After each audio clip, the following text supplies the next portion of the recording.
Alors voilà, après un petit rappel des différentes méthodes, maintenant on commence à mélanger les deux méthodes dans les exercices. Donc dans les exercices du test, vous aurez tous les exercices qui sont mélangés. Ce sera à vous de choisir la bonne méthode et peut-être que dans certains exercices, il y aura plusieurs étapes. Alors je vous explique comment ça fonctionne.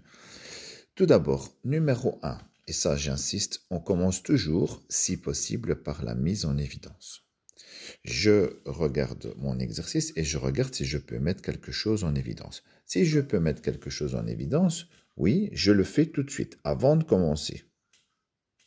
Si c'est non, c'est pas grave, je continue et alors je regarde les produits remarquables. Et si c'est oui, je continue aussi et je regarde après si j'ai encore un produit remarquable.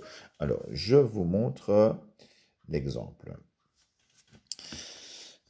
Donc ça, c'est le premier exercice de votre feuille. Ici, j'ai pris l'exercice de votre feuille. Donc voilà, j'ai un exercice avec trois termes, mais la première chose, trois termes, ça me fait penser à un des deux produits remarquables, mais la première chose, d'abord, est-ce que je sais mettre quelque chose en évidence? Ici, je vois que j'ai 3, 3 et 3. Je peux mettre 3 en évidence. Donc, première chose, mise en évidence, voilà, ça, 3 fois a carré moins 2a plus 1. Voilà. Première étape, c'était la mise en évidence. Je vais le noter sur le côté. Bon, au bout d'un moment, vous n'êtes plus obligé de le noter. Voilà, ME, ça veut dire que j'ai mis en évidence. Voilà. Première étape, la mise en évidence, elle est terminée. Mais mon exercice sera terminé uniquement quand je n'aurai plus rien à mettre en évidence. Vous savez qu'on doit mettre un maximum en évidence, qu'on doit factoriser un maximum. Et donc ici, ben maintenant, normalement, avec l'habitude, ce qui est dans la parenthèse, ça doit vous piquer aux yeux. Parce que vous savez reconnaître maintenant les produits remarquables. Regardez ici, j'ai un carré, ici j'ai un carré, et là j'ai le double produit.